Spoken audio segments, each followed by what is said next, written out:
So the three most critical roles in growing a group practice are the CEO or visionary or whoever's like looking 9 to 18 months out over the horizon that says where the business is going to go, right? I mean, so that's the role of visionary or CEO is really the person who paints the picture for what the business is going to become in the future. Sort of alongside that, or maybe beneath that on the org chart, or however you want to think about this, is the COO, or someone responsible for the business side of the house, the operations, the administrative side, if you will, making sure that all the blocking and tackling get taken care of on the administrative side of the house.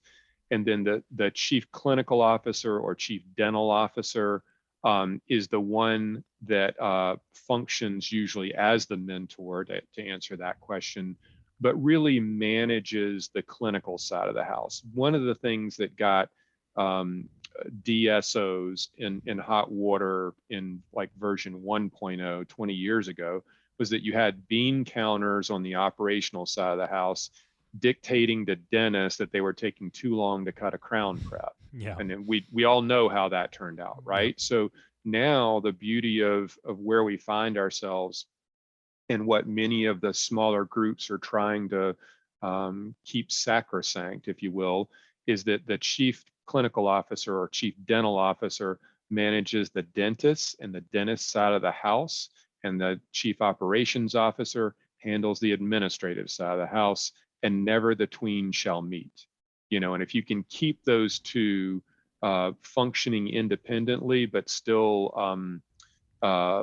mutually beneficial or symbiotically, then you'll build a really great business. So the mentor piece, yes, is a chief dental officer. They set the clinical standards for the business. They're the ones doing chart audits, God forbid, disciplinary actions, terminations. They're also involved with recruiting and really making sure that the clinical philosophy of the way we do things, presenting cases and all of that is that you don't have any rogue operators out there. And that's critically important to maintain that clinical integrity of the business for sure. But they are the ones that help lay out that mentorship program early on, and then the development piece that would be the ongoing skill development to expand your craft, to do more complicated procedures, to make a greater impact on patients and everything. That's good. Okay, so I definitely jotted that down. So 3 most critical roles. I think that's huge. And then the synergy between those, like strategically thinking through, because those are who's, right? Those are not, Yep. There's some what's tied into it, but you got to have the right people. You can't just grab anybody and do that.